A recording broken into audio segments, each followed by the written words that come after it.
And that's my pep talk to Ryan Wiggins before every show. Yeah, I come in usually like, let's tear down democracy today. I actually recorded that through the door. Yeah, it was real. I was out of control. No, that's Congresswoman Jasmine Crockett, full meltdown mode because she is out there fighting for what the people want. The Democrats who say, down with Trump, down with Doge. It's incredibly unpopular. And Jasmine Crockett is out there leading the charge for those folks. I wonder if she has a majority of opinion or if she just thinks maybe if I yell really loud, it'll be effective. Let's get to our guest. Excited to have back on the show, Robert C. Cahaly. He's the chief pollster and founder of the Trafalgar Group. You can find him on X at Robert Cahaly. Thanks for being here again with us, Robert. Always a pleasure to have you on the show. Well, it's always to speak to your audience and get a nice wake-up call in the afternoon with piece of tape like that. Yeah, it'll wake you up for a while. Congresswoman Crockett, she believes she's got the power of the people behind her. She's turned up the volume on it, and she thinks that Doge and Donald Trump are incredibly unpopular, and she's going to make sure people know about it. Now, you're back in business after taking a little bit of a break on polling. And where was your first endeavor? What did you want to poll out the gate here and measure the sentiment of the American people? Yeah, I'm a big believer in taking off between Thanksgiving and the Super Bowl. That's a good idea. That's my holiday. You work overtime last year, I'm sure. You're just constantly working, so you Absolutely. get a little bit of a break. So upon reentering into the work day, what have you noticed about the American sentiment post-election? Yeah, it really is amazing. I've been watching some of my other people that I have confidence in, some of the polling they're putting out there. And I'm sure you saw the exceptional results we had this year. We now hold the unique position of the lowest average error rate for the last three presidential cycles. So It's amazing. that's we're really proud of that. But no, the problem that she doesn't understand is she is relying on the same, faux polling that told her Kamala was going to win to tell her that Doge is unpopular. And this is a fatal mistake that a lot of the mainstream media is making, even some of the conservative media. It is amazing that they keep quoting this polls that come from national organizations and companies and universities and media outlets who continue to get the election wrong. Who said Trump was going to lose to Hillary, Trump was going to get wiped out by Biden, and Trump was going to lose, and albeit in a close one, to Kamala this time. And so these guys' error rate is just through the roof. I mean, we're talking 4 and 5% on these swing states, and it's ridiculous. But if nobody calls them out, it is what fuels this fire. That's what everybody's going to understand. These BS polls fuel this fire.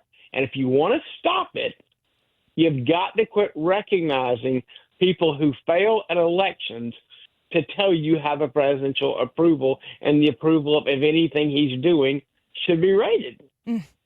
It's very interesting when you put it that way. It's like what they're doing is more of a strategy than a science. And if that's leading into an election, it could have powerful sway potentially on the election. I mean, I think you commented on that one pollster out of Iowa who just went, I think the last time we had you on, you were talking about that, and just the outrageous willfulness of some of these pollsters to use their platform. She was way over the line. Yeah. But there's so many that do it subtly. And that's the problem. People don't understand. Obviously, I'm a pollster. I'm a hammer. Everything I see looks like a nail. I got it. But polling does shape a lot of the discussion. And when you start to realize that polling can be the source of so much of the disinformation and misinformation from the left, then you have to get at the heart of it. And people have to start asking accountability. They have to start saying to these media outlets, no, I don't want to hear what ABC says. No, I don't want to hear what CBS says. No, I don't hear what CNN says.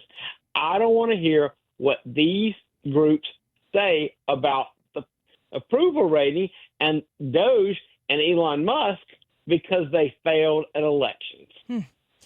So when you're looking at these people who are being deceitful in their polling, is there a way to kind of cook the books so that you can poll so that you kind of ends justify the means? You're actually going through the science of polling, so to speak, but you know that this avenue is going to get you this outcome? Or are they outright lying? Well, I mean, here's the thing. It's not as much lying as, like, for example, when you're looking at an election, all right, you're looking at likely voters. Everybody's definition of likely voters is different. Obviously, ours is better. But when you're trying to say, all right, we think there'll be this youth turnout and the number will be this. We think there'll be this African-American turnout and the number will be this. We think there'll be this turnout from municipalities, and it will be this. You can adjust a turnout to get you the result you want. That's not the way to do it. Right. You can lay cloth all over a guy and start stitching and cutting. It's much easier to measure and make a suit. But you can do it backward. And the fact is, that's what a lot of them do. They are seeking to affect the electorate, not reflect the electorate. And we know they're doing it during an election cycle. And there's a couple ways you know they're doing it. One, they stop polling 2 or 3 weeks out because they don't want to be rated. Okay, and that's a big, all of a sudden these polls disappear and you can't find one anywhere. And that's and intentional. So I tip my hat to everybody who's out there, and you see them, they disappear. They're just like, what happened to them? Oh my gosh! And the other way that is they never poll elections anywhere near them. It's not a matter of stopping polling. They'll throw some stuff out there early, and then they'll do approval ratings and stuff all the time. The beauty of doing a president's approval rating based on registered voters is nobody is going to hold you to account.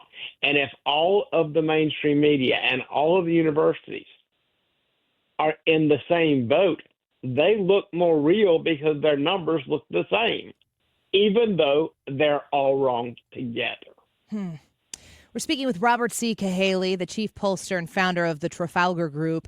I'm looking right now at your website, the trafalgargroup.org, and you've got 2 questions posted on here. One is, what is your opinion of the job performance of President Donald Trump so far, with a 54% approval rating, a 45% disapproval?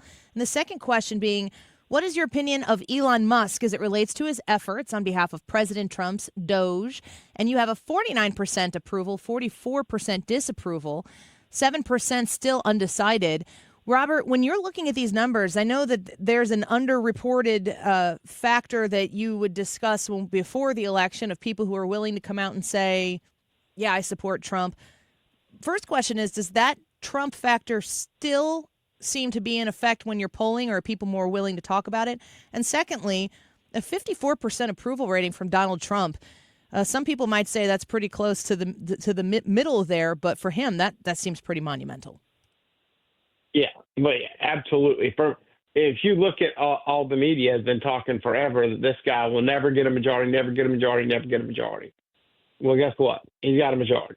And the fact is, it's extremely significant. I think the guy on CNN, which is actually the analyst on CNN, is pretty good. I don't think much in the polling department, but the analyst who goes over them, he was on there just talking about how crazy it is that Trump has already had doubled the number of days he's been above 50 versus his entire first term.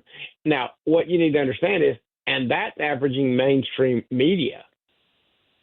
So it's much more popular. And if you doubt that, just look. If you doubt it for 1 second, look at the video between Taylor Swift and Trump and the boos and cheers. This country is with him. And your question before about are they coming out, are people more likely to say, now? Absolutely. I mean, it has been, people are not hesitant at all right now. They are, Trump supporters are out of the closet and they're burning their closets down. They're done. That's a pretty big they're swing. done. Hide. Well, I mean, a lot of them were kind of done. And, it's really funny to see Tyrus on Gutfeld was talking about how all those guys were kind of looking at him funny, and then he was at the Super Bowl and how they were all treating him with such respect. He's like, because he got out there and he was doing it early. But I mean, that's the point. There's a lot of people who took these early stands, and it is significant. And just the fact that, I mean, even I think the other day I saw that Carvel and some of those guys were going, man, the first thing you guys ought not go after is USAID. Foreign aid is not the hill to die on. And it's like they can't quit picking the bad fight. It's like they want to die on the hills of foreign aid, open borders, and transgender for children. I mean, just like it's like who is sabotaging them? For so long, it's like somebody was sabotaging the other. Like, why do they keep picking these issues? Yeah. Robert, this is Ryan Wiggins. First of all, I love your work and I cite it often. So thanks for being on the Andy Fry Show. But I also want to ask you, based on what you're seeing from the most accurate pollsters in 2024, is Trump's approval actually higher than his national popular vote total right now? No question. No question. Wow. Trump has picked up people. There's no question because his national total popular vote was just under 50. And if you look at if you literally just isolate the polling firms that had an error rate that was under 3, they're all showing Trump well above 50. And you got to think that has a lot to do with the fact that he campaigned on promises that he's doing at a rapid pace now that he's the president. And, your second question on your work that you've got up on your website about Elon Musk, a lot of people are saying we didn't elect Elon Musk. We didn't elect Elon Musk. He's, unofficial person, unofficial president. But it wasn't a secret that Donald Trump was going to do this. And according to your results, at least the majority of people still do support the Doge efforts and what Elon Musk has done so far. Well, and they're loving seeing the examples of waste. They always used to have the little list would come out every year. I mean, this is so much better. And this is all right now, and that people can see it. And so much of it is an executive where the president can make some of the cuts. I mean, even the thing with like getting rid of the employees. I mean, it's just action. They're seeing action. I mean, this guy is just doing stuff. Yeah, and really compared to the last guy, it's a very stark contrast. And the thing is, what's so amazing is, it's like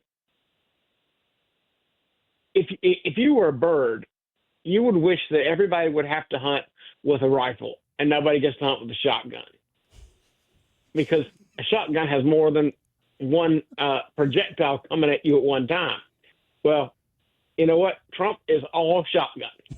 He is all shotgun all the time. The bird shot. And so, exactly, all day he's got 5 or 6 different bullets coming out there, and so it's just a matter of which issue you want to talk about, because the left is exploding on 3 things, and now Trump just said a 4th thing.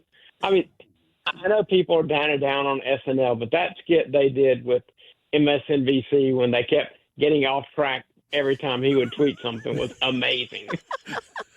Oh, it's fun to have fun again. I'll tell you that right now. Robert C. Cahaly, we're going to continue to follow your work. We're appreciative of it and of your time today. Thank you for being with us here once again. Absolutely. Thank you. Yep, you're welcome. Chief pollster and founder of the Trafalgar Group, Robert C. Cahaly.